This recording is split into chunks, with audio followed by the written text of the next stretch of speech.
Bab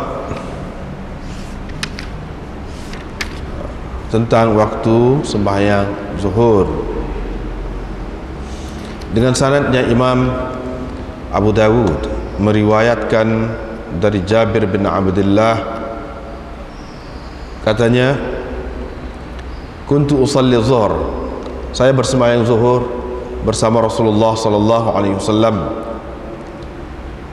maka saya mengambil segenggam pasir, anak batu, litabruda fi kaffi, supaya ia sejuk dalam genggaman saya, untuk saya letakkannya di tempat letak dahi saya bersujud. Saya bersujud di atasnya kerana terlalu panas. Diriwayatkan dari Katsir bin Mudrik dari Al-Aswad bahwa Abdullah bin Mas'ud berkata, qadar sembahyang Rasulullah sallallahu alaihi wasallam pada musim panas, yakni sembahyang zuhur, yaitu pada ketika bayang menjadi 3 aqdam, 3 tapak kaki, ila 5 aqdam, hingga kepada 5 tapak kaki bayang. Wa fi syita, dan pada musim sejuk 5 tapak kaki hingga kepada 7 tapak kaki.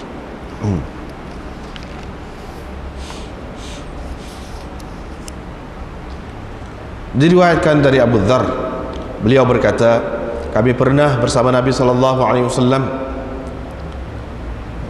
maka muazzin mahu melaungkan azan zuhur, terus baginda bersabda, abrid, tunggu sejuk. Thumma arada an yu'adzina, kemudian muazzin mahu melaungkan azan pula. Nabi sallallahu alaihi wasallam berkata, abrid, tunggu sejuk. Marratain, 2 kali baginda berkata begitu, ataupun 3 kali. Hatta ra'ayna fai'at tulul, sehingga kami nampak bayang at-tulul, bonggol-bonggol ataupun longgokan pasir yang rendah lah.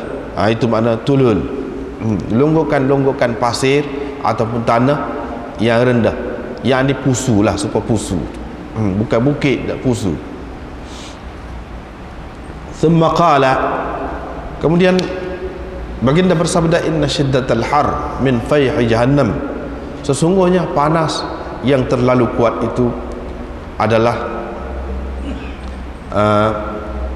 daripada wap neraka jahannam. Apabila panas kuat sangat, apabila panas bersangatan, fa'abridu bis salah, maka tunggulah waktu sejuk, tunggulah sejuk, tunggulah teduh sedikit untuk kamu mengerjakan sembahyang, yakni sembahyang zuhur di sini. Diriwayatkan dari Abi Hurairah bahwa Rasulullah sallallahu alaihi wasallam bersabda, apabila panas kuat sangat, maka tunggulah sampai sejuk sedikit untuk kamu mengerjakan sembahyang.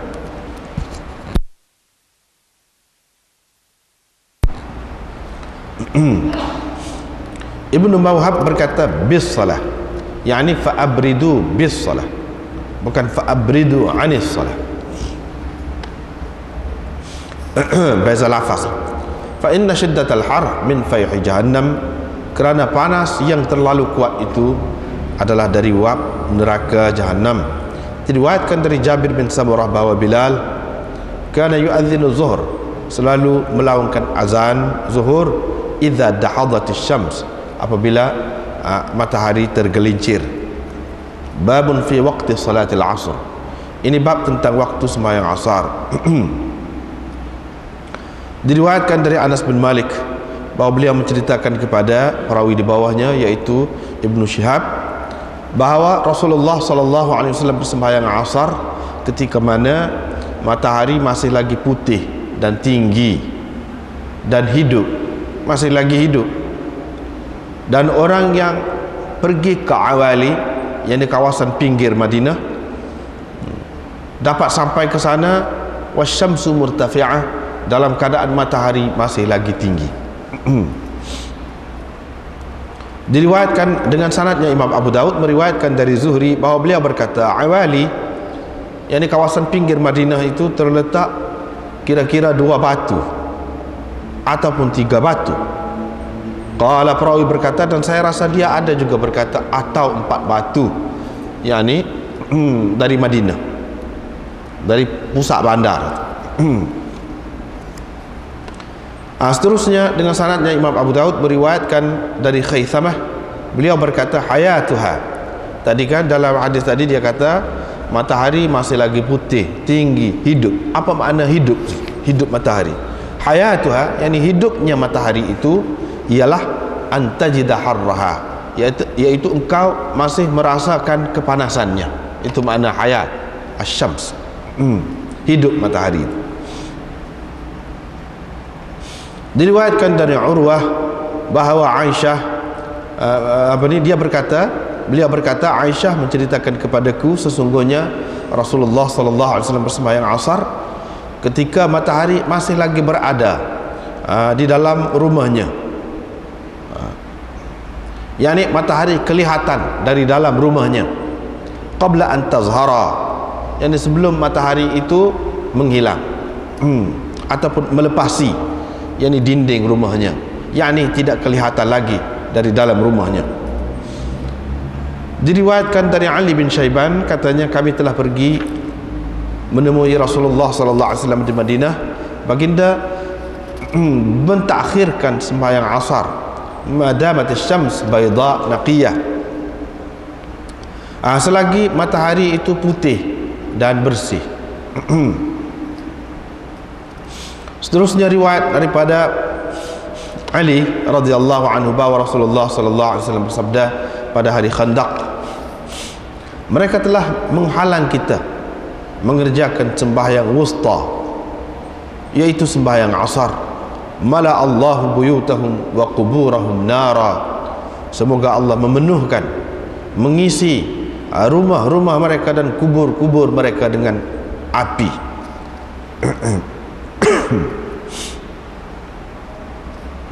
Dengan sanadnya Imam Abu Daud meriwayatkan dari Abi Yunus maula Aisyah bahwa beliau berkata, Aisyah menyuruh aku menuliskan untuknya mushaf, yakni sebuah Al-Quran. Wa qalat, dan beliau berkata, apabila engkau sampai kepada ayat ini, engkau beritahu kepadaku. Yaitu ayat mana? Ayat hafizu ala salawati was salatil wusta. Apabila saya telah sampai ke ayat itu, saya pun memberitahu kepada beliau. Beliau pun mengimlakkan begini kepada saya, hafizu ala salawati was salatil wusta wa salatil asri wa qumu lillahi qanitin. Kemudian Aisyah berkata, saya telah mendengar yang seperti tadi, seperti yang saya telah baca tadi dari Rasulullah sallallahu alaihi wasallam. Seterusnya dengan sanadnya Imam Abu Daud meriwayatkan dari Zaid bin Thabit bahwa beliau berkata, Rasulullah sallallahu alaihi wasallam bersembahyang zuhur pada waktu hajirah, yakni sebaik sahaja matahari tergelincir. Walam yakun yusalli salatan ashadda ala ashabi Rasulillah sallallahu alaihi wasallam minha, dan tidak ada satu sembahyang yang baginda mengerjakannya yang mana lebih sukar kepada sahabat-sahabat Nabi sallallahu alaihi wasallam daripada sembahyang zuhur itu. Maka turunlah ayat hafizu ala salawati was salatil wusta, dan baginda bersabda, inna qablaha salatain,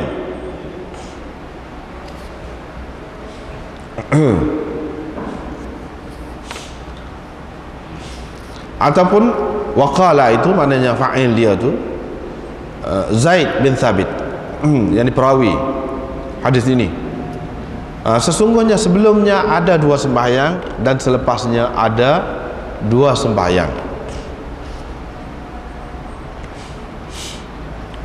Seterusnya dari Abi Hurairah, katanya Rasulullah sallallahu alaihi wasallam bersabda, sesiapa yang sempat mendapat 1 rakaat sembahyang asar sebelum terbenam matahari, maka berarti dia telah mendapat, yakni sembahyang asar itu.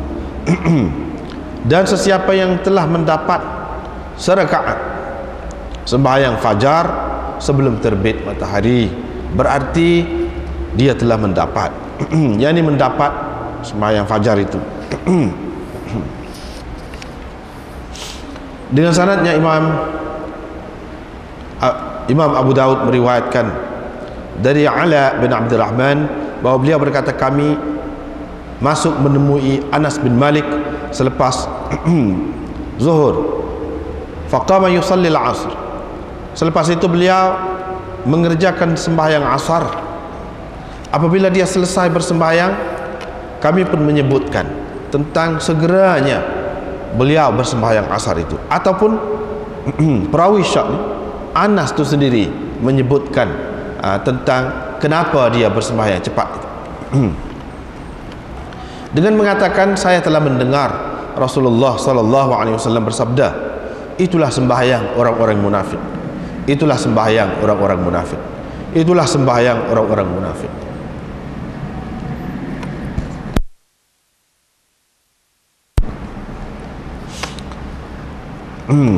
Seseorang daripada mereka duduk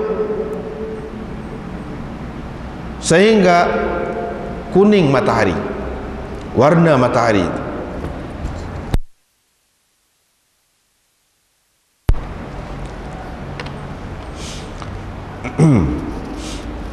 Fakanat baina qarnai syaitanin, dan matahari telah berada di antara dua tanduk syaitan.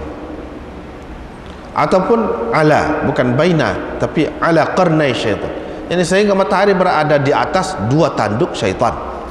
Baru dia bangun dan mematuk 4 kali, la yadhkurullaha azza wa jalla fiha illa qalila, di mana dia tidak mengingati Allah azza wa jalla dalam sembahyangnya itu kecuali sedikit. Diriwayatkan dari Ibnu Umar bahwa Rasulullah sallallahu alaihi wasallam bersabda, orang yang terlepas sembahyang asar seolah-olah dia telah kehilangan ahli keluarga dan harta bendanya. Abu Dawud berkata, Ubaidullah bin Umar menyebutkan utira. Perselisihan tentang lafaz ini berlaku pada Ayyub, ala Ayyub fihi, dalam menyebutkan lafaz ini. Zuhri meriwayatkan dari Salim dari ayahnya dari Nabi sallallahu alaihi wasallam, baginda bersabda wutira, bukan utira. Ini dari segi maknanya sama, tapi lafaz itu. Seterusnya riwayat daripada Abu Amr yakni Al-Auza'i, wa dzalika antara, yakni ketika mana terlepas sembahyang asar tu, manakah waktu yang dikatakan apabila seseorang itu terlepas sembahyang asar seolah-olah dia telah kehilangan ahli keluarga dan harta benda dia tu, mana waktunya itu? Wa dzalika, yaitu pada ketika engkau nampak sesuatu di atas tanah ni, di atas muka bumi ini kuning. Engkau nampak kuning sesuatu, yakni kerana kuningnya warna matahari itu, pada masa tu baru semaya. Itu makna termasuk dalam terlepas, masuk dalam terlepas semaya asal juga, bukan makna terlepas waktu. Nah, sekat tu.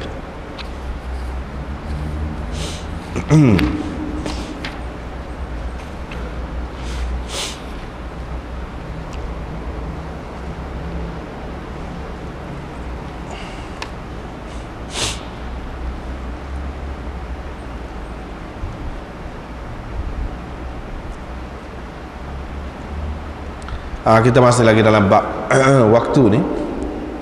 Panjang juga bab waktu ni, macam-macam cara dia. Ini bab tentang waktu sembahyang zuhur. Semuanya Imam Abu Daud buat mari ni tentang waktu sembahyang. Lepas tu dia mari kadang-kadang lagu ni, kadang-kadang lagu ni nak cerita punca khilaf ulama lah. Iaitu kerana mereka, orang ni kata molek sembahyang awal, mana dia pegang dengan mana? Pegang dengan ni. Itulah tujuan dia. Orang ni kata sembahyang lewat tu, ketika teduh sikit, ketika tak panas dah sikit, hak tu lebih afdal. Dia ambil mana? Ada juga sini. Itulah dia nak cerita. Lepas tu apa yang dia tarjih hak ni, dia tidak pakai hak ni, itu masing-masing mengikut ijtihad masing-masing. Mengikut ijtihad masing-masing. Itu tujuan Imam Abu Daud. Misalnya dalam hadis yang pertama ni, hadis Jabir bin Abdullah, dia berkata, saya bersemayam zuhur bersama Rasulullah, saya ambil segenggan anak batu ataupun pasir, kepar dalam tangan. Lepas tu masa nak sujud, letak pasir tadi ataupun anak batu tu tempat sujud. Supaya apa? Supaya sejuk sikit. Kalau tu sujud di atas tempat, atas tanah tu panas. Ini menunjukkan bahawa sembahyang itu di awal waktu. Tu dia nak je. Sebab di awal waktu lah yang jadi panas tu. Kalau sudah teduh dah, tak panas dah lah. Orang yang dia faham bahawa sembahyang di zuhur tu hak lebih afdalnya awal, ni dia pegang dengan hadis ni. Saya selalu bersemayam zuhur bersama Rasulullah, iaitu pada waktu panas. Pada waktu panas. Waktu panas maknanya di awal waktu. Ini pegangan dia.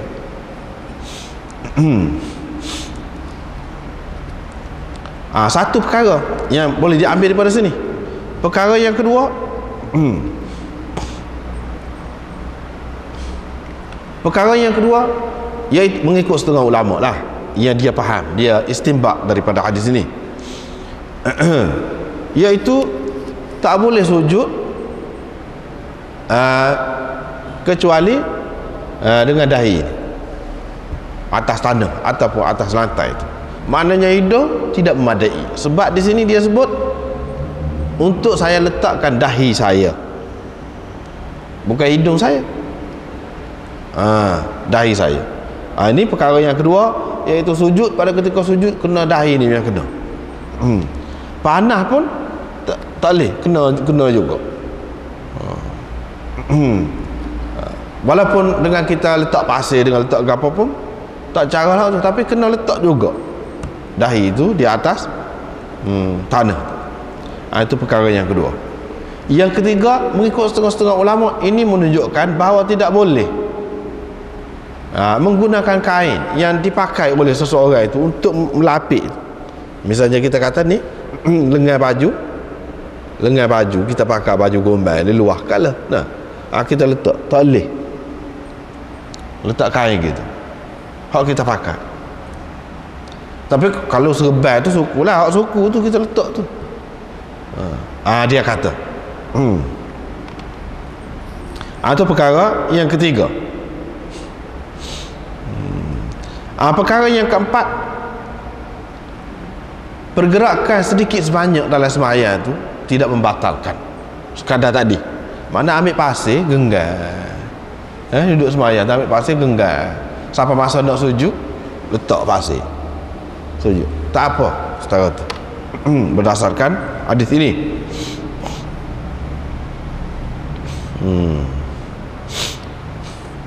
Itulah dalil-dalil bagi orang yang mengatakan begitu.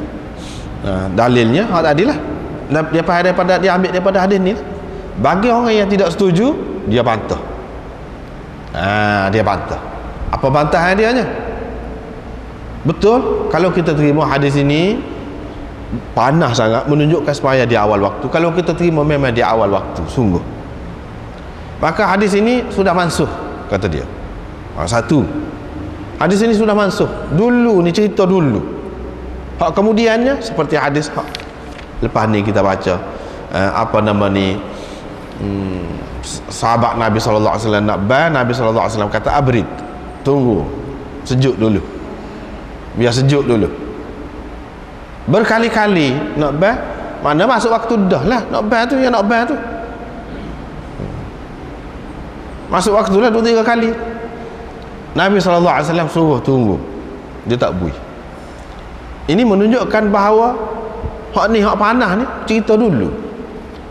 Memang di suatu ketika dahulu panah lah mana pun kena semaya awal.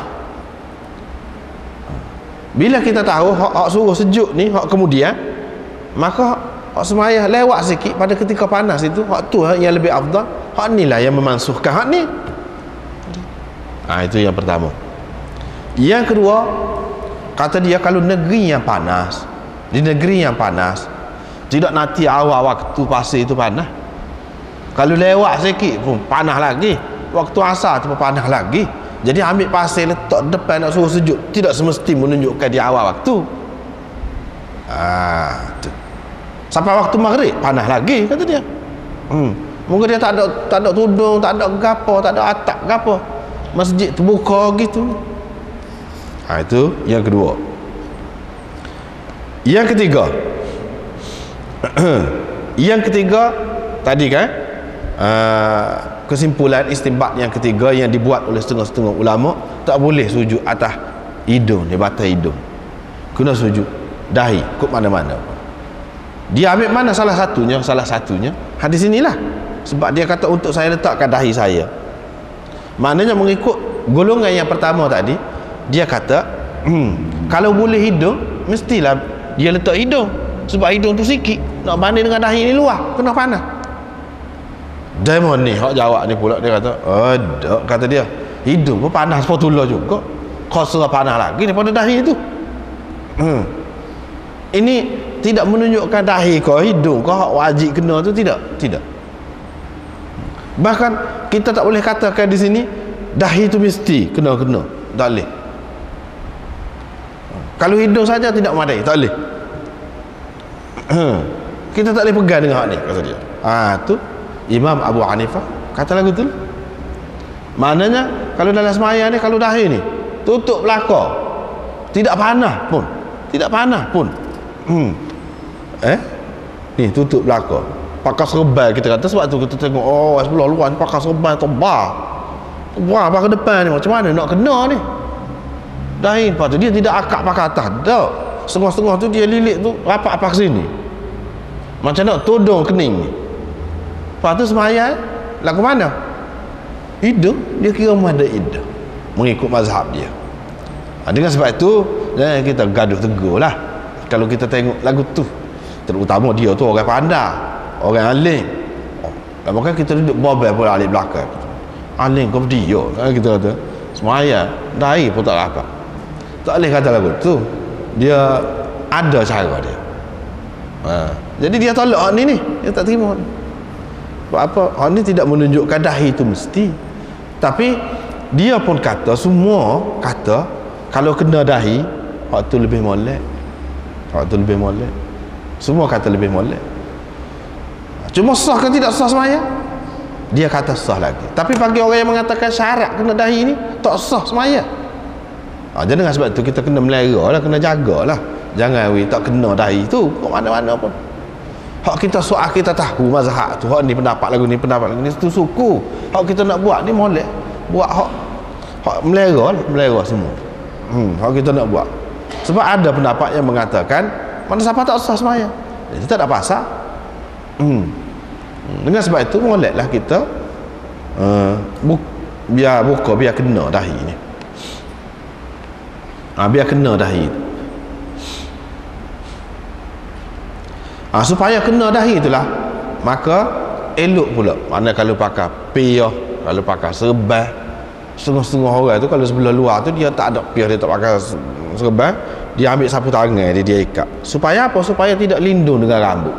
Sebab kalau lindung dengan rambut pun supaya juga tak boleh juga. Tidak nanti lindung dengan serban, lindung dengan rambut pun tak boleh juga. Jadi untuk mengelak daripada tu, dia pakai tadi. Pakai tu molek lah untuk mengelak daripada tertudung tu.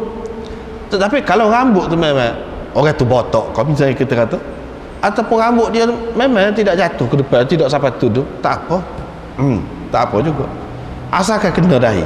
Dan kena dahi tidak semesti semua sekali dahi ni, sebahagian daripada dahi pun tak apa dah. Begitulah. Itu yang ketiga, berhubung dengan dahi ke ataupun hidung memadai. Yang keempatnya masalah apa ni? Ni lengan baju boleh ke tidak? Dalam mazhab Syafi'i ada pendapat yang mengatakan tak boleh. Mana kalau hak ni sebahagian daripada hak kita pakai ni tak boleh. Dia kena hak lain tak apa. Kalau hak lain tak apa. Ambil kain sebel letak situ, kain sejadah letak situ, tak apa. Tapi hak tubuh kita tak boleh. Demo ni tak setuju juga ni. Ramai lah hak tidak setuju tu. Termasuklah Imam Abu Hanifah, Imam Bukhari ke apa. Dia kata kalau lengan baju pun tak apa-apa je. Sebetulnya ekor serban, kita ambil ekor serban ni panjang, tidak nak terpanjang benar ekor serban, mengikut dia lah, mengikut demo ni. Hak kata tak apa, ekor serban ambil letak, tak apa, bagi dia. Tetapi setengah-setengah ulama dalam mazhab Syafi'i dia kata tak boleh nak ambil ekor serban, tak boleh. Begitu.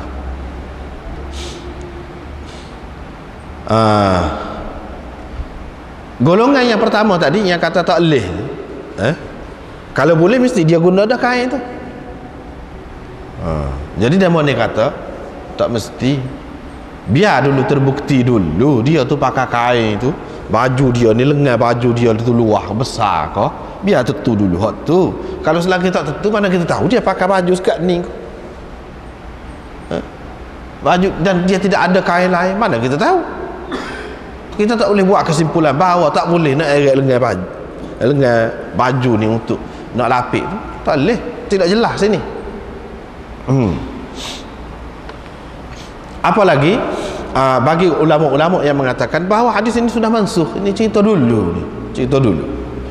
Di antara ulama yang mengatakan bahawa hadis ini sudah mansuh, kalau dalam mazhab Hanafi Imam Tahawi, kalau dalam mazhab Syafi'i Subki, di antara yang berpendapat bahawa hadis ni semaya pada waktu panah di awal waktu ni, hak tu hak lebih afdal. Ni sudah mansuh. Mereka inilah yang mengatakan sudah mansuh itu.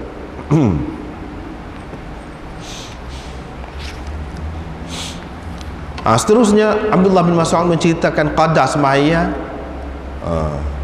waktu Rasulullah SAW bersemaya zuhur. Maksud semaya di sini semaya zuhur. Dalam riwayat yang lain, dalam riwayat Nasa'i disebutkan dengan jelas bahawa qadar yakni waktu, masuk waktu ataupun waktu Nabi SAW bersemaya zuhur setelah tergelincir matahari itu sebanyak mana. Kalau musim panas 3 tapak kaki, yang ni bayar dia tu. Selepas gelincir matahari 3 tapak kaki, bayar tu, hingga kepada 5 tapak kaki. Maknanya kalau dia berdiri, tubuh dia ni sudah lebih dah sikit, sudah lebih dah sikit tubuh dia. Lepas tu 5 tapak kaki bayar tu. Bayar dia tu.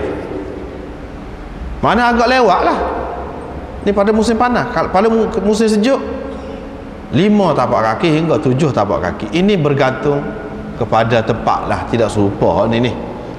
Ni cerita di Madinah, di negeri yang setara tu. Tapi kalau negeri lain tidak mestilah terikat dengan ni. Walau bagaimanapun, bagi orang yang mengatakan bahawa semaya zuhur itu lewat, inilah salah satu pegangan dia. Semaya zuhur itu lewat. Tidak kata sebaik saja segelincir matahari itu semaya zuhur selalu. Ni dalil dia. Hak tadi dalil golongan yang pertama yang mengatakan awal waktu.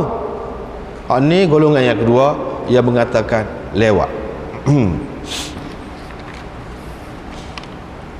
Seterusnya hadis yang ketiga, hadis Abu Dzar ni, muazzin nak melaungkan azan, Nabi SAW kata tunggu sejuk dulu. 2 kali atau 3 kali dia nak tapi Nabi SAW suruh dia tunggu sampai sejuk dulu. Ini hadis inilah yang dikatakan memansuhkan hadis yang pertama tadi, hadis ni. Sebab ni kemudian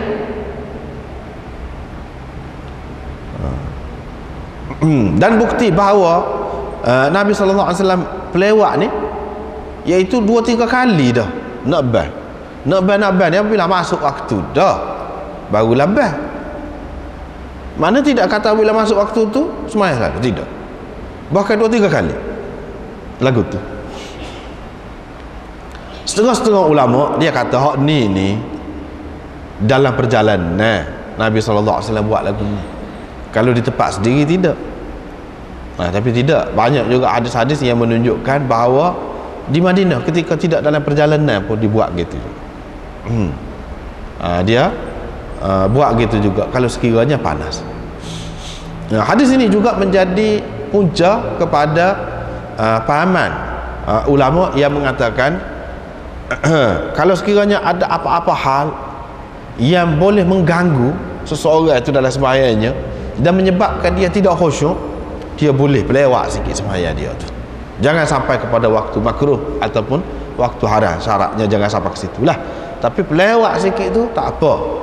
Tidak kata makna dia cuai terhadap sembahyang, dia melekakan sembahyang, tidak termasuk dalam hal tu.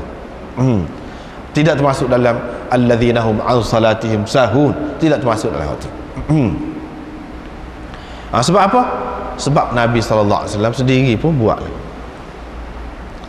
Dan hak ni disebut ni panas. Apakah hak ni khusus dengan panas saja? Situ dia tarik pula. Dia tarik pula. Sebab apa ya? Dia tengok illa dia suruh tunggu sejuk dulu tu kalau panas tu. Sebab apa? Sebab apa? Nak gapo yang buat lagi? Nak suruh khusyuk nak kata. Apa? Hak yang mengganggu kita khusyuk ni tidak panas saja. Banyak lagi benda lain. Banyak lagi benda lain. Dengan sebab itu makna kita kena bijaksana lah.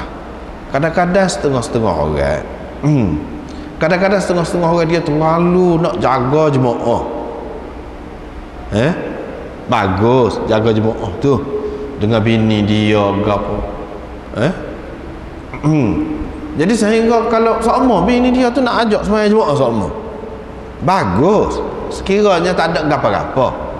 Tapi kadang-kadang anak duduk jerit, anak duduk gatal, tidak saling lagi lampin, tidak saling lagi pempos. Dan kalau dia tinggal lagu tu, dia pergi nak sembahyang jemaah, hak ni pula jaga awal waktu pula. Lepas tu dia nak suruh sembahyang jemaah, kadang-kadang dia marah ke bini dia tu, kerana bini dia ni tidak ikut sembahyang sekali. Tak kena. Tak kena. Tak kena. Sebab bukan semua ulama sepakat masalah orang tina ni molek sembahyang jemaah lebih afdal sembahyang jemaah. Tidak semua sepakat. Tidak sepakat. Ke masjid tu lebih-lebih lagi lah. Bahkan Imam Abu Hanifah kalau kita pergi ke negeri-negeri hak pakai mazhab Imam Abu Hanifah ni, tak ada ruangan orang tina dalam masjid. Tak ada. Muka orang tina tak ada. Bukan tempat dia sembahyang di masjid. Lepas tu jemaah pun tidak lebih. Hak lebih jemaah ni kepada orang lelaki, dia kata. Orang perempuan lebih baik sembahyang seorang. Situ susah dah. Jadi kita nak tekan dia tu, suruh sembahyang jemaah sama tu, satunya tidak semua sepakat ulama. Yang kedua, apabila kita buat gitu kena tengok khusyuk ke tidak, mengganggu ke tidak sembahyang. Kalau kita tidak terganggu, dia anak duduk jerit. Anak duduk jerit. Kadang-kadang anak nak nak susu, nak apa, bergantung dengan dia.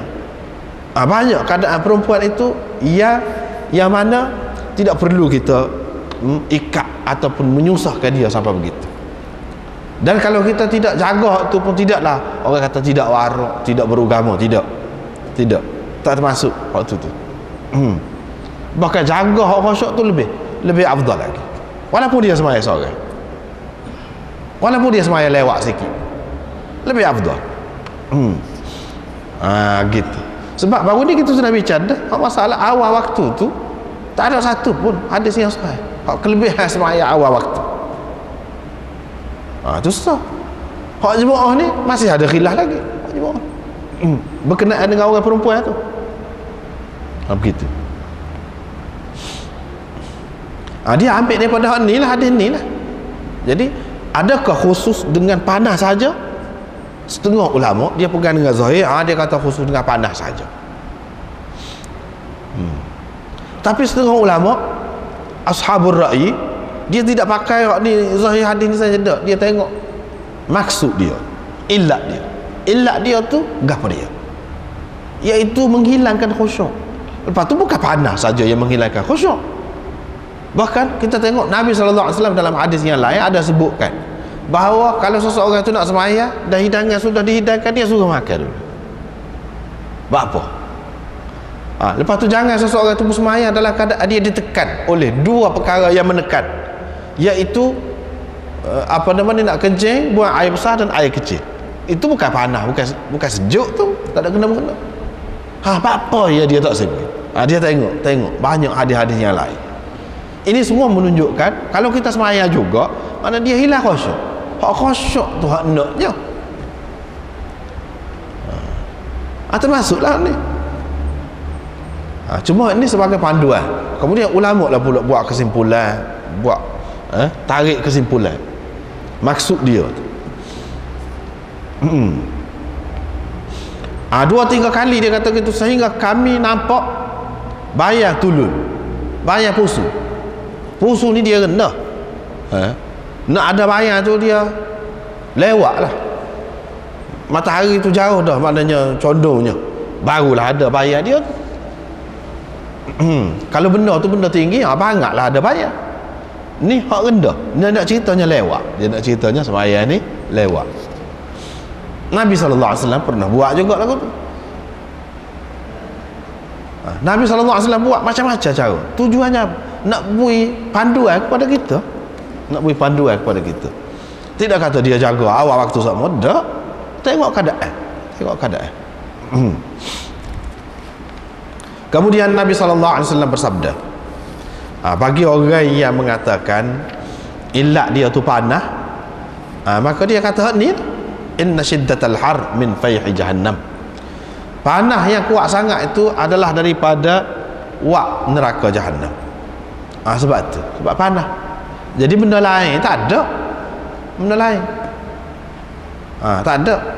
Dengan sebab itu dia kata khusus ni hak boleh ni pada ketika panas saja, untuk sembahyang zuhur saja, untuk sembahyang lain tak boleh.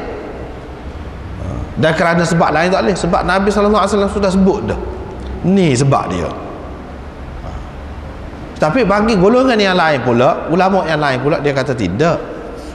Di sini Nabi SAW bukan nak cerita nak lari daripada wak neraka tu macam-macam, tidak. Kenapa kita tak boleh sembahyang awal? Sebab kita kena lari daripada wak neraka. Tidak. Dia nak cerita punca yang panas tu buat apa. Punca yang panas tu buat apa? Daripada wak neraka jahannam.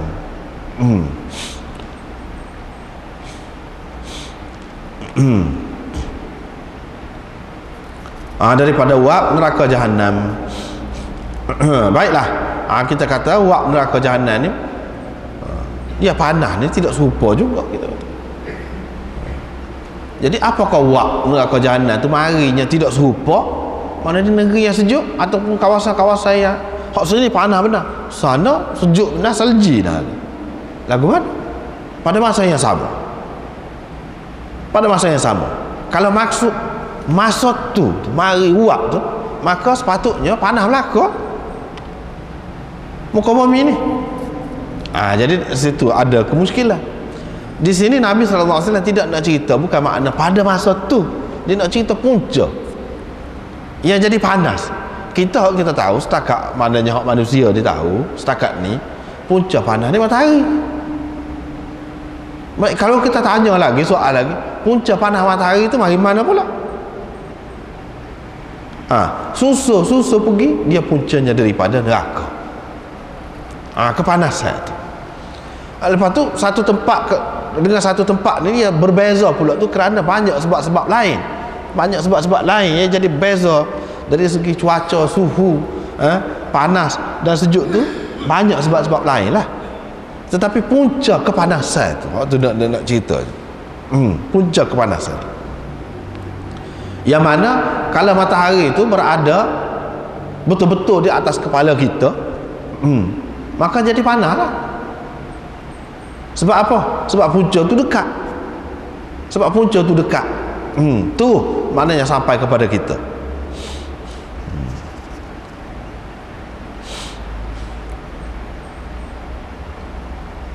fa idza ishtadda al-har fa abridu bis salah.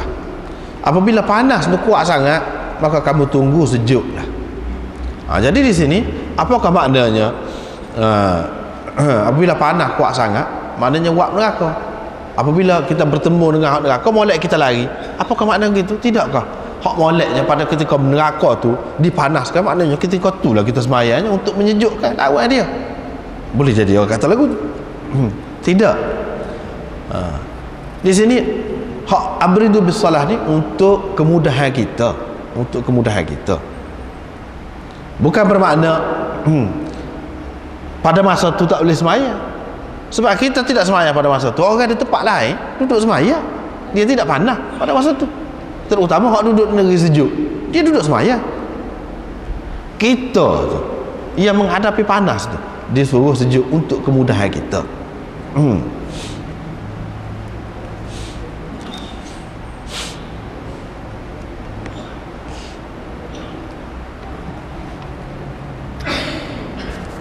Kenapa? Kerana apabila terlalu panas tu maknanya tidak ada khusyuk, tidak ada khusyuk.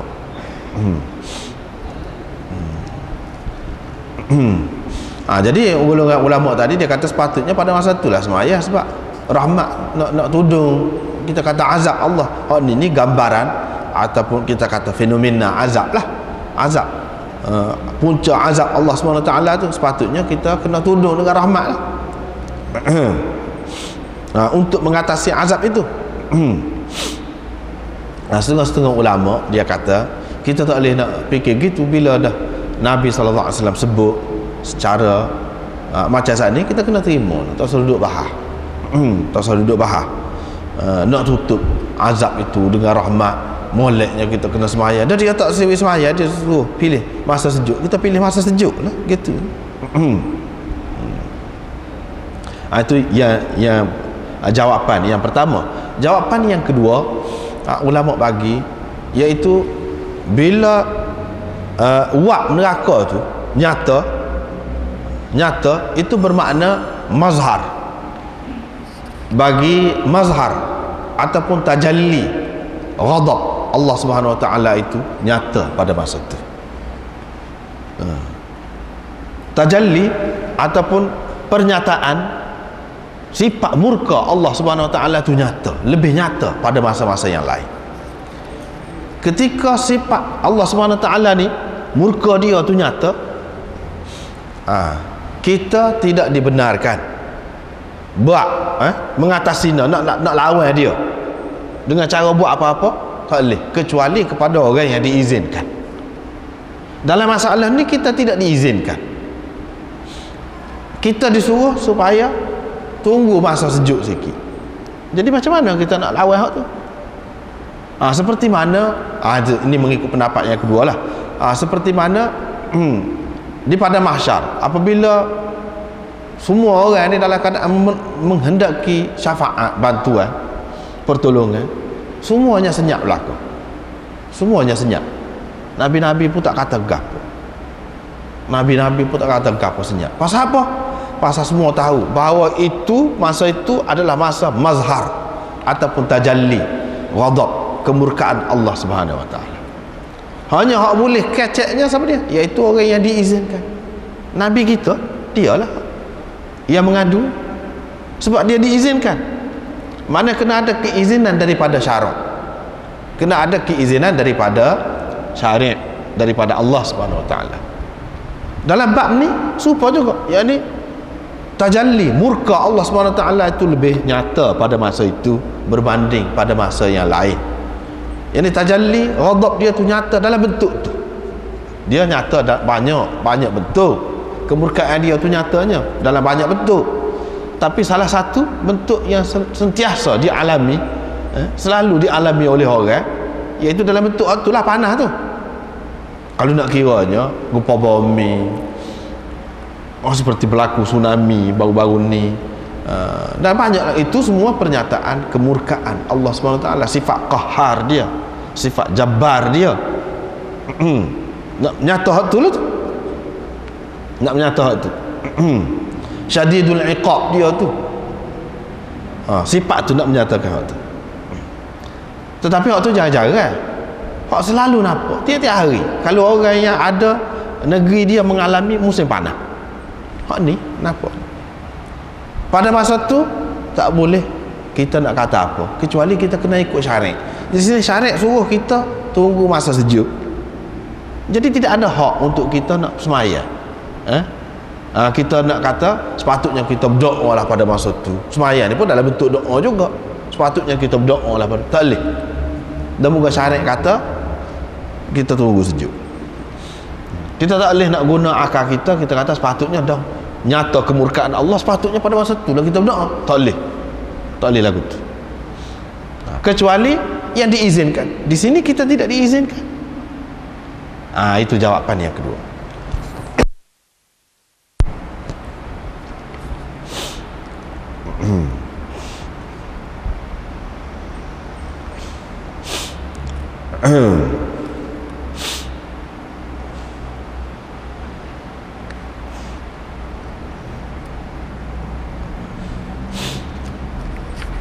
Seterusnya riwayat daripada Abi Hurairah, idza ishtadda al-har fa abridu 'anis salah. 'anis salah. Fa abridu 'anis salah. Hak tadi bis salah supaya aja maksud dia lebih kurang. Kerana panas yang kuat sangat tu berpunca daripada wak neraka Jahannam. Jadi maknanya di sini bukan makna langsung wak tu, tapi nak cerita sini punca kepanasan itu. Hak secara langsung kita dapat daripada matahari. Matahari itu daripada mana? Jadi punca hak sebenarnya ialah neraka Jahannam. Lepas tu hak sejuk pula ada tu. Sejuk tu pun neraka juga. Sebab dalam hadis yang lain disebutkan neraka kuat sangat, makan sama sendiri, sehingga dia minta dengan Allah Subhanahu Wa Taala untuk mengeluarkan nafas 2 kali setahun. 2 kali setahun. Satu waktu dia keluar hak panas, satu lagi waktu hak sejuk. Sebab itulah kesan panas sejuk tu ada pada kita di muka bumi ni. Nak punca dia mari situ belakang. Mari situ belakang.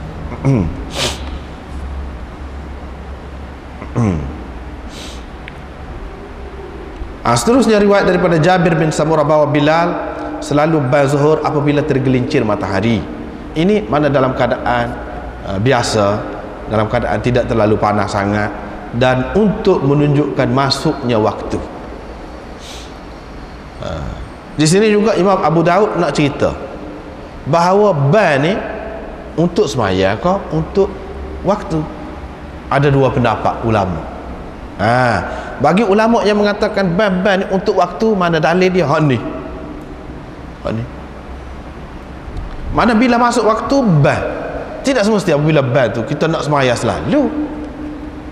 Dia kata di sini bila selalu ban zuhur apabila tergelincir matahari. Sedangkan hadis sebelum pada ni dia suruh sejuk dulu. Dia ada kalau musim panas. Kalau panas sangat dia suruh tunggu sejuk dulu. Ini bermakna ban tu boleh untuk menandakan masuk waktu. Tetapi semaya tidak semesti semaya selalu. Tak mesti semaya selalu. Ini menunjukkan ban itu untuk waktu. Kerana waktu, yang nak menyatakan masuk waktu, bukan kerana semaya. Adapun orang yang mengatakan ban itu disunatkan kerana semaya. Semaya hak fardu tu lah. Dengan sebab itu dia kata hadis tadi, apabila nak ban Nabi SAW tak bui, nanti dulu, tunggu sejuk dulu. Kalau lah ban tu boleh, mana Nabi SAW suruh dah lah. Kalau molek dia suruh dah, tentulah dia nak ban, termasuk waktu dah lah. Ini tidak Nabi SAW suruh tunggu, tak sesuai ban. Ini menunjukkan ban itu untuk semaya, sunat untuk semaya tu, bukan waktu, bukan untuk waktu. Begitu juga kalau seseorang tu dia tinggal semaya subuh misalnya, tinggal semaya, seperti yang berlaku kepada Nabi SAW dengan sahabat-sahabat dia sendiri. Tinggal semaya subuh, dia ban juga walaupun lepas pada waktu, terbitlah matahari, ban juga. Ini menunjukkan ban tu bukan untuk waktu tetapi untuk semaya. Kata golongan yang kedua. Jadi hak mana hak molek? Hak mana hak moleknya? Kita tengok keadaan. Mana kalau tempat tu perlu kepada panduan, pada panduan, dan orang ramai, orang ni bukan serupa pula latar belakang dia, keadaan dia, pekerjaan dia tak serupa, molek kita jaga waktu. Soal nak sembahyang selalu, tidak sembahyang selalu, itu soal lain. Tapi waktu sebagai panduan kepada orang bahawa telah masuk dah waktu zuhur, telah masuk dah waktu asar, itu bah. Dan apabila nak sembahyang tu tidak bah pula dah, qamat saja. Adalah keadaan umum. Tapi kalau seseorang tu dalam perjalanan ataupun dia kumpulan dia sahaja je, tu tak payah.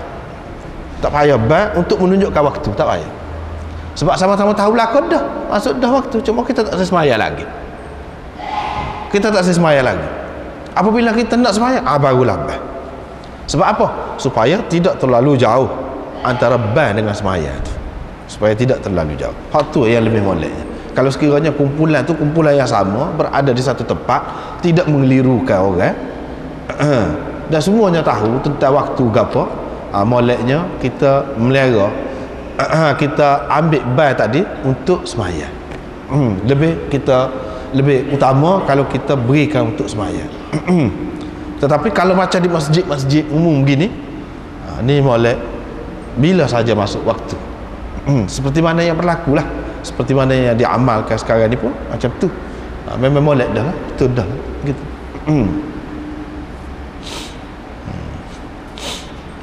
Babun fi waqti salatil asr. Ini bab tentang waktu sembahyang asar. Dulu pun kita selalu jumpa dah hadis-hadis ni, lebih kurang je. Imam Abu Daud, kita kena ingat, semua dia nak cerita dalil-dalil bagi ulama yang berbeza pendapat itu.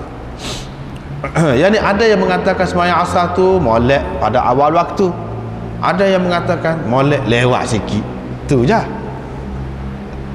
Hak yang ketiganya hak tak molek. Semua kata tak molek. Semua kata tak boleh. Waktu yang ketiga. Dan waktu itu kalau sengaja dicari dan dituntut, maka itu bukan cara orang yang beriman molek, cara orang munafik. Tetapi kalau awal waktu dengan lewat sikit tapi belum lagi kuning, tu tak apa, masih lagi khilaf dan boleh dipakai tu. Dia ada tiga perkara di sini yang Imam Abu Daud nak sebut. Yang pertamanya awal waktu sembahyang asar ketika matahari masih lagi putih, tinggi, hidup. Dan kalau orang nak pergi ke awali tu boleh pergi. Sampai ke sana tu dalam keadaan matahari masih tinggi lagi. Jauhnya sejauh mana? Dalam riwayat yang kedua tu dia sebut 2 batu, 3 batu, bahkan sampai 8 batu pun ada dalam setengah-setengah riwayat tu. Apa makna lagu ni beza ni? Tak jadi masalah beza lagu tu. Puak-puak anti hadis apabila dia dapati ada dalam hadis beza lagu ni, tu dia kata tengok tak boleh pakai, tak serupa. Faham mana saya nak pergi? Dia tidak tahu bahawa kawasan pinggir ni orang panggil luah. Hak paling dekat dengan Madinah tu 2 batu, lepas tu hak paling jauh tu 8 batu. Apa yang pelik ni? Lepas rumah orang tidak duduk tepi alik 2 batu tu saja, ada hak jauh. Masing-masing cerita tu mengikut keadaan luar. Sebab kita kata kawasan pinggir, Kota Baru, Kubai Khia, apa Kubai Khia tu sepi kan, luar. Begitulah juga. Jadi masing-masing ni cerita mengikut keadaan. Hak paling dekat 2 batu.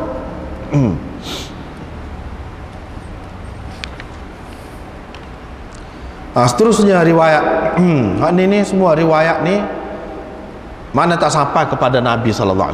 Riwayat maqtu' orang panggil tak sampai kepada Nabi SAW. Ni yang mentafsirkan sejauh mana tu 2 batu, 3 batu ke apa tu pendapat Zuhri. Hak ni pula Khaisamah, hayatuha, hidup matahari itu maksudnya engkau merasai kepanasan dia, masih panas lagi matahari itu, tidak sejuk. Itu maknanya masih lagi hidup. Pada masa itulah sembahyang. Diriwayatkan daripada Aisyah bahawa Rasulullah SAW sembahyang asar, matahari masih lagi dalam rumah dia. Mana daripada dalam rumah dia tu nampak lagi matahari.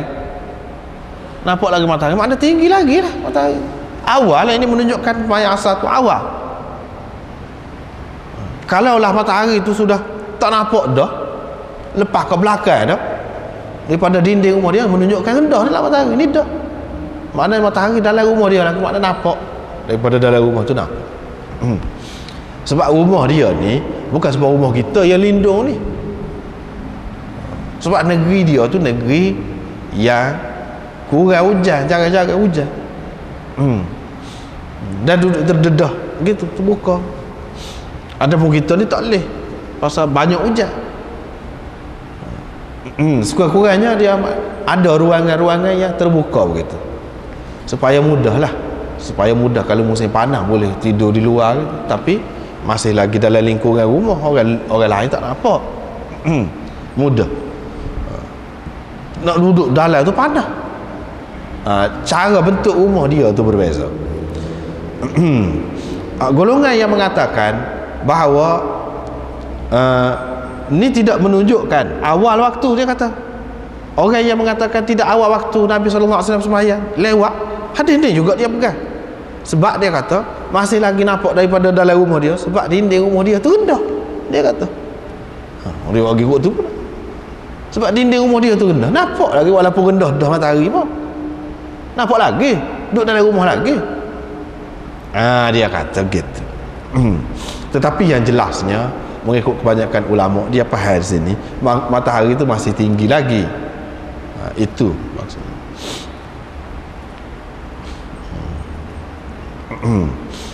Seterusnya riwayat daripada Ali bin Syaiban ini. Ali bin Syaiban. Tapi hadis ini tidak kuat dan dhaif. Pasal apa? Sebab Muhammad bin Yazid al-Yamami dan begitu juga Yazid bin Abdul Rahman yang meriwayatkan hadis ini kepada dia majhul mengikut ulama rijal, maka hadis dia ni dhaif. Bukan hak atas tu tak jadi masalah, situ tu jadi masalah. Ali bin Syaiban tu tak apa. Dia kata dia pergi berjumpa dengan Rasulullah sallallahu alaihi wasallam ke Madinah. Nabi sallallahu alaihi wasallam mentakhirkan sembahyang asar selagi matahari ini masih lagi putih dan bersih. Mana tidaklah awal. Inilah pegangannya orang yang mengatakan dia sembahyang lewat sikit. Sembahyang lewat pun tidaklah sampai kuning dan matahari itu. Dan kalau pun ada, kadang-kadang Nabi sallallahu alaihi wasallam bersembahyang pada masa itu untuk menunjukkan harus boleh lagi. Bukan sokmo. Ada pun hak dia katakan amalan orang munafik tu, itu kalau buat sokmo lagu tu, kalau jadikan amalan, bahkan menganggap hak tu pula lebihnya. Hak tu pula, masa tu pula lebih. Hadis ini menunjukkan bahawa Nabi sallallahu alaihi wasallam mentakhirkan sembahyang asar. Tapi kalau kita mengambil kira sanad dia yang ada dua orang perawi yang majhul tu, maka tidak kuatlah di sini. Tidak kuat. Tak boleh jadi dalil. Hak kebanyakannya hak awal tu, hak lebih banyak hadis-hadis dia. Maka hak itulah lebih afdalnya. Mengikut kebanyakan ulama.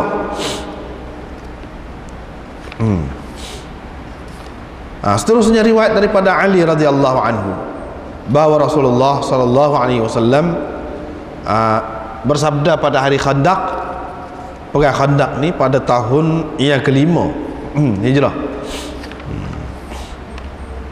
Sebabnya dipanggil Khandaq tu sebab digali parit. Ada sekeliling kawasan Madinah, kawasan orang Islam tu digali parit. Sebab apa? Orang Islam tak ramai, orang kafirnya pula ramai. Nak mari ni lagu mana pokok dia nak serai mari ni, pakak dengan pokok Yahudi pula. Jadi pendapat seorang sahabat Nabi, Salman Al-Farisi, dia ada pengalaman kalau lagu ni dia gali parit. Bila gali parit tu dia nak mari payah lah. Parit tu luah lah galinya. Kira-kiranya kalau kuda mari dia akan jatuh, dan dia akan jatuh dalam tu dia tak boleh nak naik, nak lompat. Tinggilah kakalahnya. Gali parit, maka boleh terkawal lah, keadaan tu boleh terkawal. Dia mari pun dia akan duduk sebelah sana, jadi main panah je lah, bani panah gitu. Nak turun mari tak boleh. Sebab itu dipanggil Khandaq. Perang Khandaq ataupun Ahzab pun orang panggil juga. Ahzab. Sebab dipanggil perang Ahzab tu kerana gabungan orang-orang kafir tu untuk menghancurkan orang Islam. Banyak kumpulan dia, sebab tu dipanggil Ahzab. yang dipanggil perang Khandaq ni sebab gali parit tu. Dia segitu. Hak tula. Nabi SAW kata mereka telah menahan kita, menghalang kita daripada bersembahyang wusta, sembahyang asar.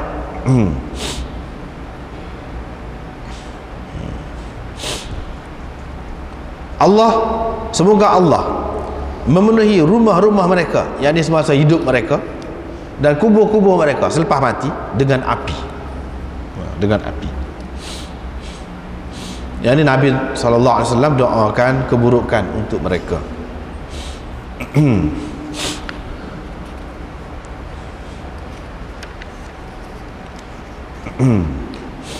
Di sini satu perkara lain pula, iaitu tentang sembahyang asar itu, berkaitan dengan sembahyang asar juga, tetapi dia nak cerita perkara lain pula, iaitu kelebihan sembahyang asar. Kelebihan sembahyang asar, dan sembahyang asar itulah yang dimaksudkan dengan salatil wusta dalam Quran. Salatil wusta dalam Quran, sebab Nabi SAW sebut di sini.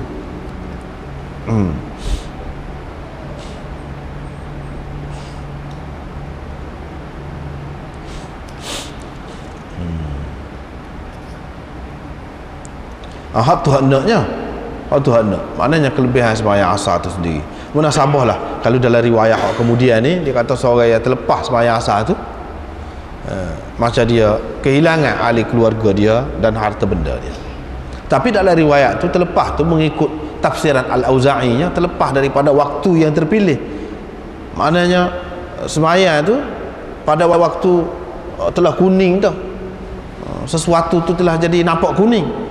Tapi apakah yang dimaksudkan dengan terlepas sembahyang? Nabi SAW terlepas sembahyang asar ni sekadar tu? Tidak.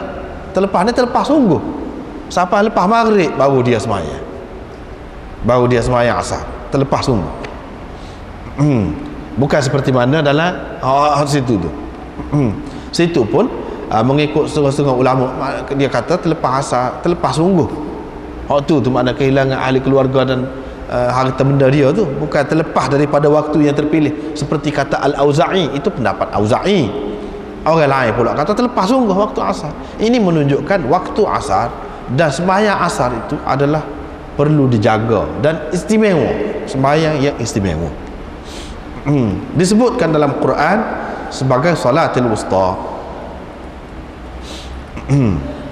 Walau bagaimanapun Imam Abu Daud dia tahu sembahyang wusta ni khilaf ulama. Berapa banyak? Banyak sangat pendapat ulama khilaf tentang apakah yang dimaksudkan dengan sembahyang wusta. Apa sebab ulama tu khilaf? Dia nak cerita. Sebab tu dia amal hadis yang kedua ni, hak selepas ni. Hadis Aisyah suruh satu orang tu tulis Quran untuk dia. Apabila sampai sini kamu rayak aku. Hak ni sembahyang asal lagi. Hak asal lagi tu, iaitu Zaid bin Thabit.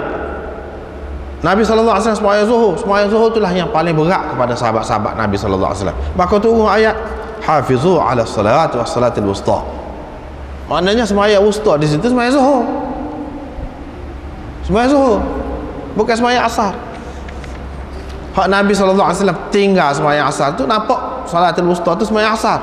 Dan begitu juga hadis Aisyah, dia suruh orang itu bagi tahu kepada dia tu pun menunjukkan sembahyang asar juga. Tetapi hadis Zaid bin Sabit menunjukkan sembahyang zuhur, hak tu hak wusta.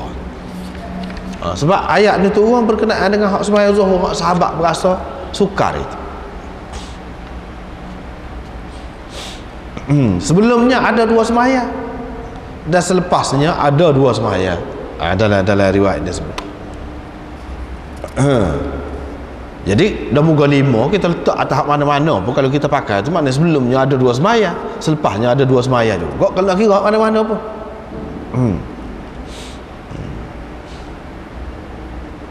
Tapi di sini yang dimaksudkan daripada qarinah, daripada dalil-dalil keadaan itu menunjukkan bahawa salatul wusta itu ialah sembahyang zuhur. Sembahyang zuhur. Setengah ulama mengatakan, dia kata lagu ni, inna qablaha salatain wa ba'daha salatain. Sebelumnya ada dua sembahyang, selepasnya ada dua sembahyang, maksudnya 2 rakaat sembahyang. Selepasnya ada 2 rakaat sembahyang. Sembahyang zuhur ada. sunat qabliyah. Ba'diyah dia ada, asar tidak. Sebelum dia ada lah, selepas dia mana adanya. Tak boleh kan semaya lepas asar. Lepas tu kalau orang kata maghrib, ada juga. Maghrib tu masih khilaf. Bahkan ramai ulama mengatakan hak qabliyah maghrib tu sudah mansuh. Sudah mansuh. Walaupun ada juga ulama yang mengatakan tidak mansuh. Maknanya ada ba'diyah saja. Maknanya hak sebelum dia tu tak ada, hak selepas dia tu ada sunat. Kalau isyak pun begitu juga. Dalam hadis disebut hak selepas tu, hak sebelum tu mana tidak jelas. Hadis yang khusus berkenaan dengan sembahyang sunat qabliyah. Hak isyak tu secara jelas tak ada. Kecuali hadis umum lah. Kecuali hadis umum. Hadis umum di antara azan dan sembahyang tu, maknanya ada sembahyang baina kulli adzanain salatun, itu hadis umum. Hak tu hadis umum. Tetapi hak khusus yang disebut dalam hadis hak sembahyang sunat ni, hak sebelum isyak tu tak ada sebut. Tak ada sebut. Begitu juga subuh. Subuh ni sebelum ada, hak selepas tak ada. Hak ada dengan jelasnya sebut dalam hadis-hadis yang sahih, yang terang. Zuhur sebelum ada, selepas ada. Ini mengikut setengah ulama. Kalau kita pakai lagu tu, ya jelas juga, boleh juga. Maksudnya zuhur lah, hak jelas. Hak jenis sembahyang hak lepas dia pun ada, sebelum dia tu pun ada. Kalau hak lain nampak, kalau ada pun pernah suatu ketika dulu, bukan sampai akhir ada, bukan sampai akhir. Gitu.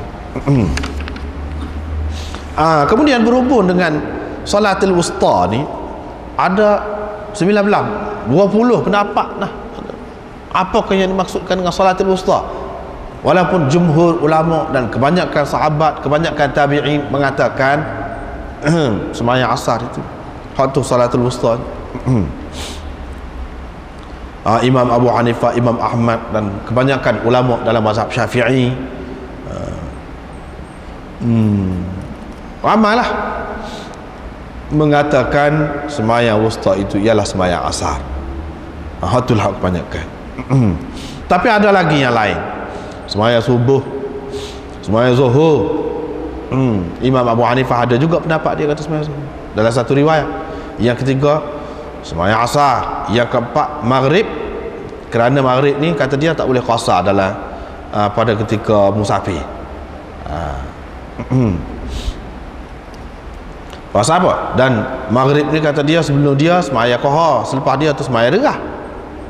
Itu makna sembahyang wusta. Duduk tengah, sembahyang hak tengah tu. Jadi makna dia mengambil kira sembahyang hak duduk tengah-tengah tu, dia ambil kira lagu tu lah, mengikut berdasarkan apa nama ni, athar lah. Sebenarnya jadi khilaf tu berdasarkan athar yang banyak.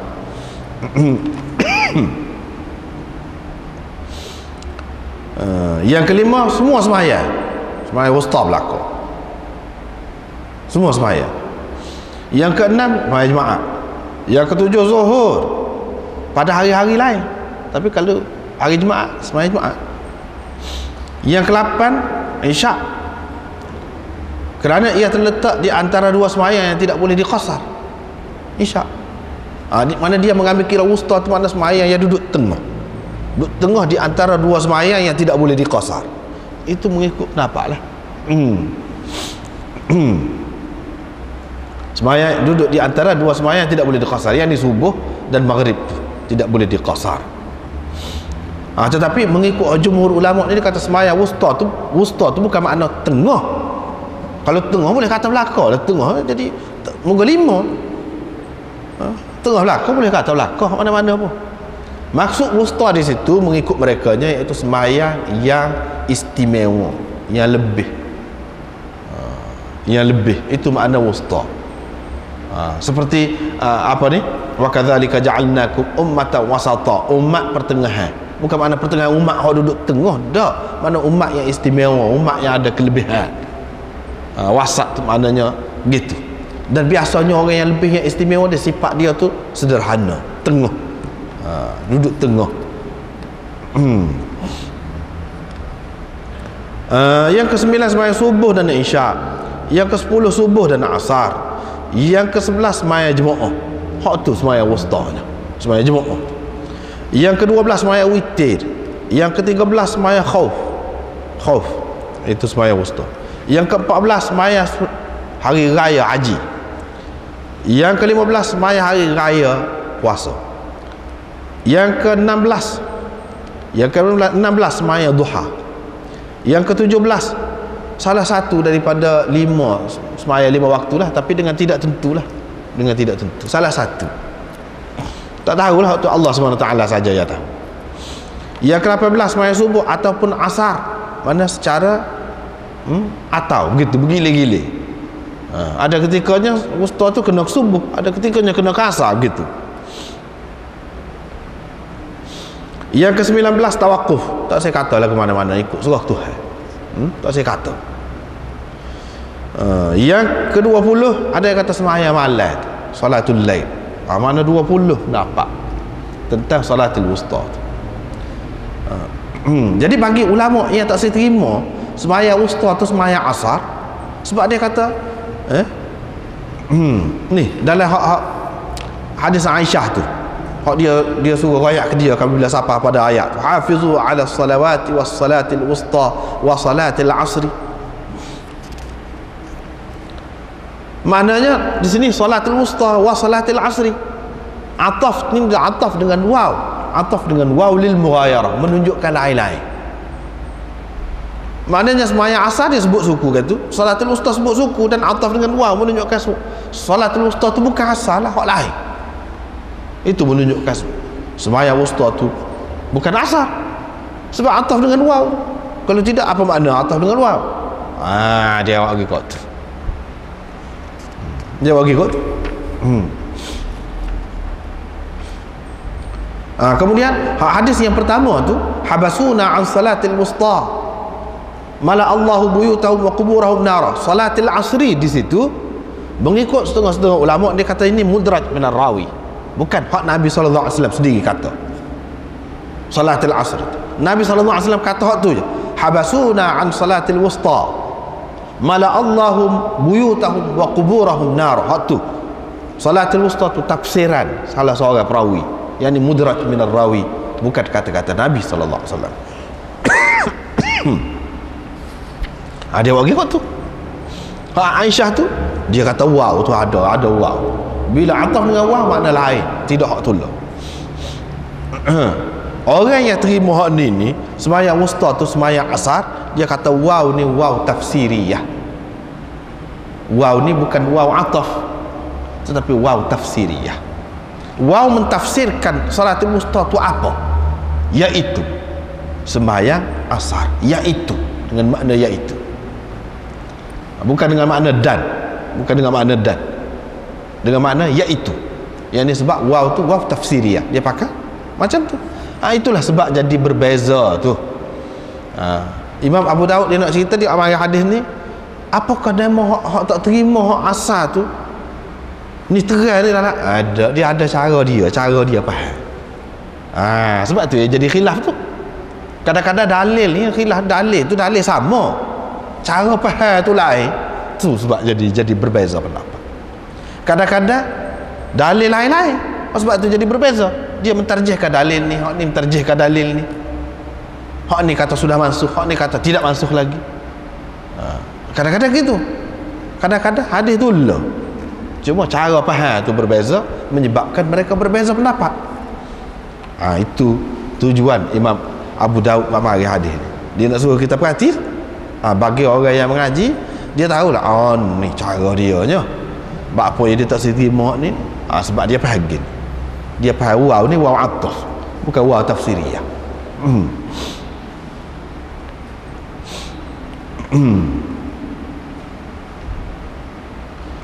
Jadi hak banyak tadi pendapat sampai 20 tadi, dia tengoklah semaya ni dia kata juga, kalau kita nak kata asar ni ada juga zuhur ni, apa kenaan dengan zuhur, dia sebut salatul wusta.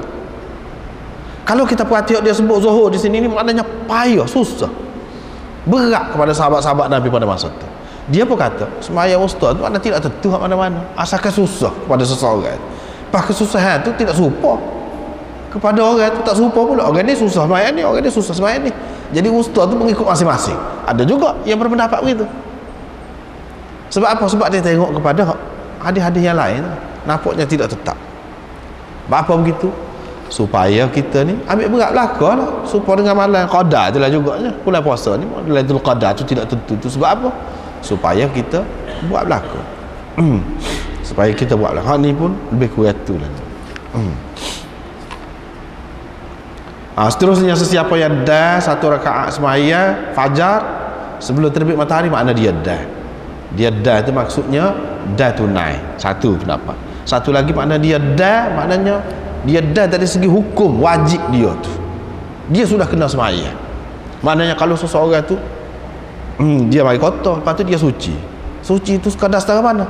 Sekiranya kalau dia sembahyang dah sarakaat, maka dia kena sembahyang. Sembahyang tu dia kena sembahyang. Wajib lah atas dia sembahyang, dia kena qada lah maknanya. Dah nak mandi gapo tak ada lagi kita kata. Tak ada lah mandi gapo. Iyalah lepas maghrib itu kena qada lah asal. Begitu juga zuhur. Golongan yang pertama kata kalau maksudnya dah tu dah wajib, apa makna dia kata asar dengan subuh ni hak lain, lagu mana hak lain?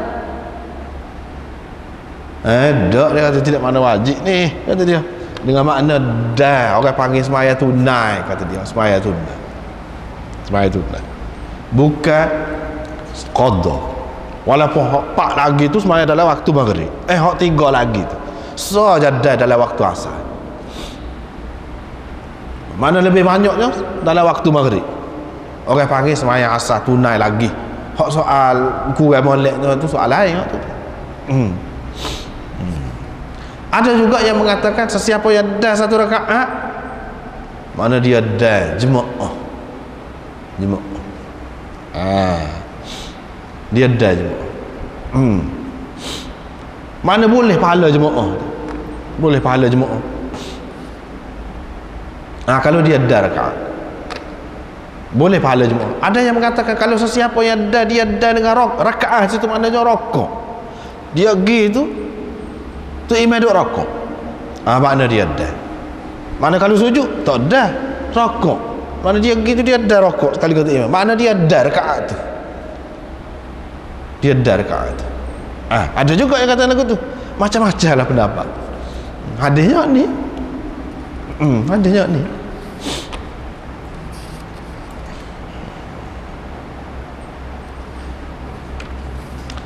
Seterusnya ni Anas, dia sembahyang cepat asar tu. Dia kata orang Nabi SAW kata sembahyang orang munafik ni duk tunggu matahari tu kuning, mana sehingga matahari tu duduk di antara dua tanduk syaitan, baru dia sembahyang. Baru dia sembahyang. Itu makna tak molek lah. Jadi munafik di sini munafik kafir kau ni, nifak i'tiqadi kau, nifak amali. Zahirnya kita tengok sini masih lagi nifak amali, dia Islam lagi. Sebab apa? Nabi SAW sebut di akhir tu, dia tidak ingat kepada Allah kecuali sedikit. Mana ingat juga. Kalau munafik tu tak ingat langsung. Kalau munafik orang kafir tu, di mana ingat juga sikit. Ingat sikit, tidak ingat banyak. Bagi orang yang mengatakan dia ni Islam, dia pegang dengan hak tu lah.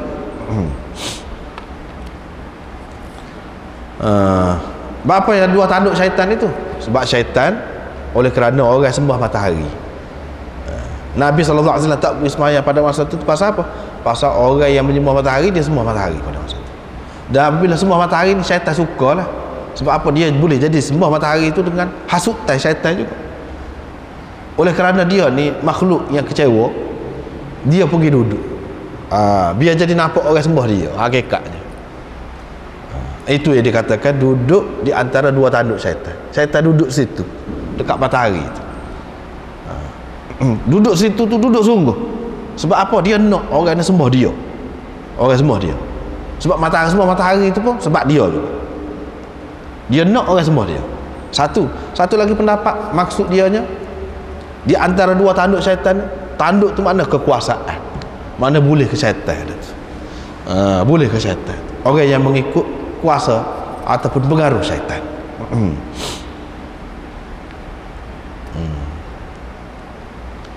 Seterusnya sembahyang asar itu penting. Jadi sehingga dikatakan sesiapa yang terlepas sembahyang asar itu seperti mana dia telah kehilangan ahli keluarga dan harta benda. Ada anak pinak mati habis. Lenyap habis, tinggal sorang dia. Ada harta benda habis, susah payah duduk cari habis, tinggal sorang. Begitulah. Jadi kerugian dia tu. Dan hak ni dia akan nampak akan datang lah. Di akhirat nanti baru dia nampak. Itulah tentang kelebihan sembahyang asar itu dan keutamaannya. Munasabahlah kalau kebanyakan ulama mengatakan salatul wusta tu ialah sembahyang asar itu. Kemudian riwayat satu lagi tu utira tu serupa aja makna dia seperti tadilah.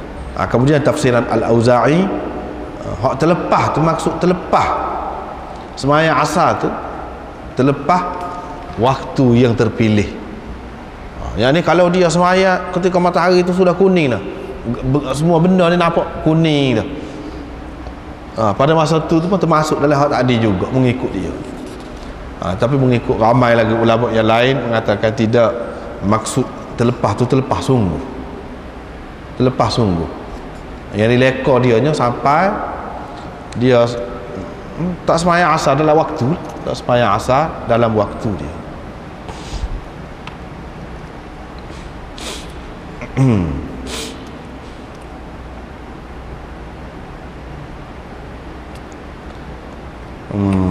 Habis dah tu sapat kebak. Sekarang itulah kita berhenti dulu malam ni. Dan lepas ni kita berhenti lah cuti cuti puasa ni. InsyaAllah kita akan sambung pula lepas raya lah. Lepas raya tu, lepas seminggu lepas raya, lepas tu lah. InsyaAllah. Allah.